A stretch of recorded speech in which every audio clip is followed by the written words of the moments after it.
تو پھر اس میں تو ایف آئی آر میں نام فیصل کامران کا بھی ہے کہ اس سے بات کریں. تو ان سے جب یہ سوال کیا گیا کہ کیا پھر آپ استعفیٰ دیں گے, انہوں نے معافی مانگی ہے, انہوں نے معافی مانگی, لیکن یہ معافی مانگی ہاؤس ٹیسٹ پاس ایک جوڈیشل مجسٹریٹ کے گھر میں جانے کے بعد.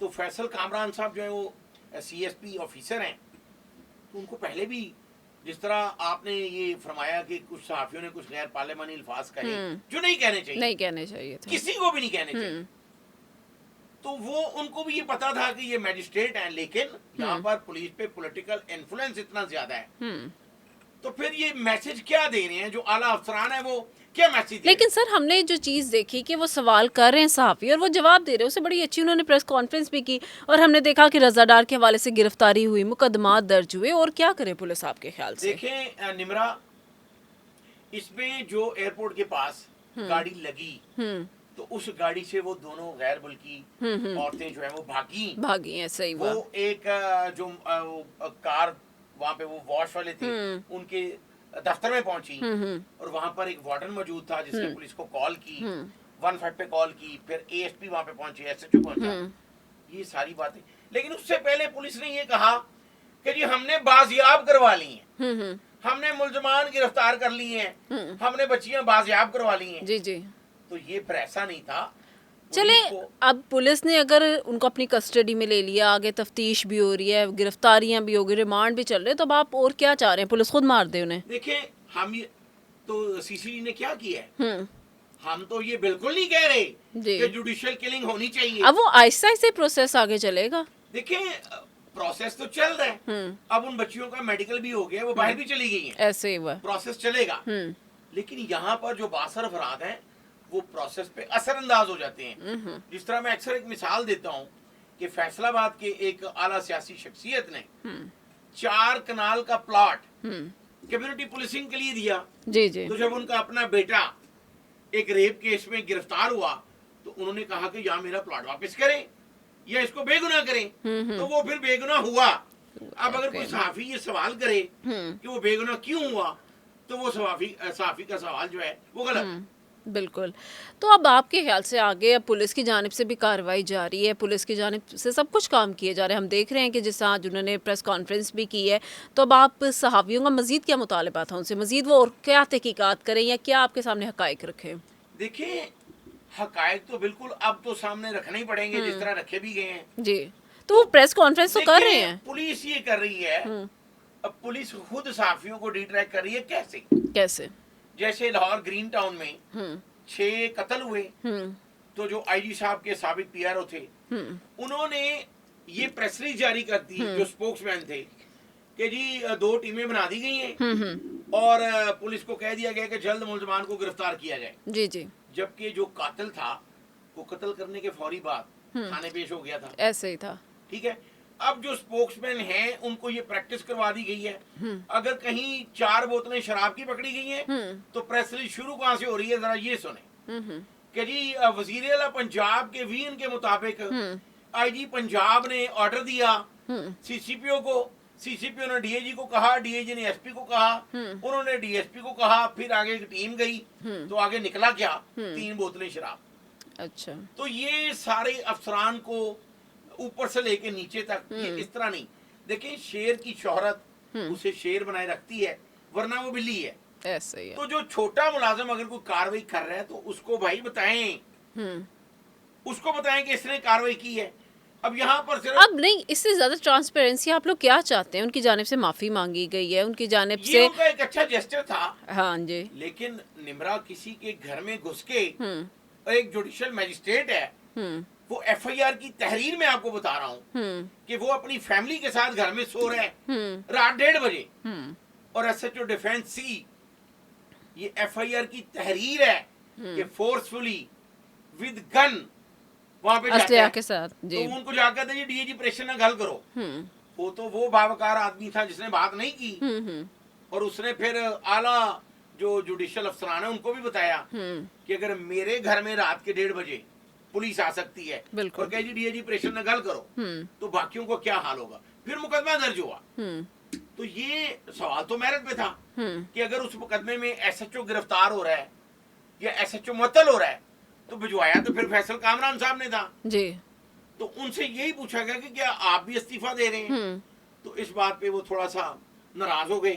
وہ تو پھر کوئی بھی اگر ہوگا. ہر روز پولیس کی یہ پریکٹس ہے جس کے مرضی گھر گھس جاتے ہیں تو دیکھیں دنیا کی کوئی بھی فورس نمرا اس وقت تک کامیاب نہیں ہو سکتی جب تک اس کے شہری اس کا ساتھ نہ دیں. ایسے ہی ہے. آئی جی پنجاب جو راؤ عبد الکریم ابھی تعینات ہوئے ہیں تو ان کی پہلی پریس بریفنگ پہ بھی میں نے ان سے یہ سوال کیا تھا کہ آپ کمیونٹی پولیسنگ کے لیے کیا کر رہے ہیں. دیکھیں ہم اگر 26 کروڑ عوام کو پولیس اپنی آنکھیں اور کان بنائے بالکل تو یہ زیادہ افیکٹو ہو سکتے ہیں. تو وہ آنکھیں اور کان تب بنیں گے جب ان میں احساس تحفظ پیدا ہوگا. تحفظ ایسے ہی ہے کہ پولیس کو دیکھ کے اگر ایک شریف آدمی یہ کہے جیسے دیگر ممالک میں ہوتا ہے کہ وہ ویوز کرتے ہیں کہ ہائے ہیلو, یہاں پہ ایک شریف آدمی پولیس کی گاڑی رات کے 12 بجے دیکھ کے تو وہ کہتا ہے یار میں یوں نکل جاؤں میرے تے چرسی نہ پائیے. تو ہمیں احساس تحفظ پیدا کرنا ہوگا. اگر صحافیوں نے ان سے کچھ سوال کیے ہیں تو ان کو بھی جیسے نہیں وہ صحافیوں کے سوال کے وہ جواب دے رہے تھے لیکن صحافیوں کی جانب سے کچھ غلط الفاظ بولے گئے ہمیں اس پہ اعتراض آ رہا ہے. کہنے لگا ہوں کہ کچھ ایسے غیر پارلیمانی الفاظ اعتراض انہی چیزوں پہ نہیں آ رہے تھے. وہ کسی کے پاس بھی اختیار نہیں ہے. جس طرح فیصل کامران صاحب کے بارے میں بھی یہ کہا جا رہا ہے کہ وہ کئی جگہوں میں بیٹھ کے جیسے پولیس لائن میں انہوں نے ایک میٹنگ کے دوران صحافیوں کے بارے میں ایسے ایسے الفاظ بولے جو ان کو بھی نہیں بولنے چاہیے. دیکھیے فیصل کامران صاحب کو یہ سوچنا ہوگا کہ لاہور پولیس فیصل کامران کا نام نہیں ہے. وہ ایک بہت اچھے آفیسر ہیں, آنےسٹ ہیں, کرپشن جو کر رہے ہیں اس پہ مقدمات درج کر رہے ہیں, لیکن اٹ ڈزنٹ مین کہ آپ یہ سمجھیں کہ جو میں سوچ رہا ہوں بس وہی ٹھیک ہے. ٹھیک ہے. تو وہ ان کو بھی اپنا رویہ جو ہے وہ تھوڑا سا تبدیل کرنا پڑے گا. باقی سارے پولیس افسران بھی یہیں پر ہیں. اچھا چلیں اب ذرا ہم اس کیس کی طرف بھی آتے ہیں. جس طرح غریدہ فاروقی کی جانب سے کہا گیا کہ صلح نامہ ہو گیا مدعی کے ساتھ اور کچھ ویڈیو اسٹیٹمنٹ کے حوالے سے بھی ذکر کیا گیا, اس حوالے سے کچھ بتائیے ہمارے ناظرین. دیکھیں بڑا ہی اچھا سوال آپ نے ریلیٹ کیا. دیکھیں اس میں اس مقدمہ جو ڈیفینس میں درج ہوا ہے اب اس میں مدعیہ وہ دونوں خواتین ہیں. اب وہ باہر بھی چلی گئی ہیں. کرپٹو کرنسی کا ان کا کاروبار بھی تھا تو رضا ڈار ہی اس میں مین جو لیڈ کر رہے تھے سب کو. تو اب تو obviously ایسا ہوگا. اب تو جو ویڈیو سٹیٹمنٹ کے حوالے سے ذکر آیا 43 کروڑ روپے کی بات ہے.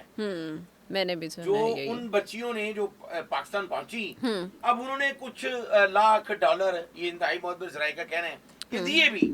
اچھا لیکن اگر ان کو بھی کوئی 20-25 کروڑ روپے بچ جاتا ہے تو میرا خیال ہے وہ اب واپس اس کو پرسو نہیں کریں گی. لیکن اچھا دیکھیں یہ پاکستان کی عزت کا سوال ہے. بالکل یہاں پر پاکستان انوالو. ان دونوں لڑکیوں کو جھنڈا دے رہے ہیں پاکستان کا کہ ہم آپ کے ساتھ ہیں.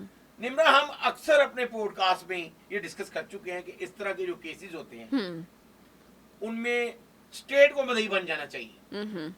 لیکن یہاں پر چونکہ 62 افراد کے خلاف اسٹیٹ بھی مدعی نہیں بنتی تو قانون جب تک سب کے لیے برابر نہیں ہوگا اس طرح کے واقعات جو ہوتے رہے. اچھا تھوڑا کرپٹو کرنسی کے حوالے سے بتائیں کہ کیا ان کی آپس میں لین دین چل رہا تھا اور یہ کب سے چل رہا تھا اور کس طرح سے ان کو پاکستان بلایا گیا, یہ تھوڑی سی ڈیٹیلز آپ اگر شیئر کر سکیں. ان دونوں خواتین نے میجسٹریٹ کے سامنے جو 3 صفحات پہ بیان لکھوایا, بڑا خوفناک بیان ہے, وہ ہم نے بھی پڑھا ہے.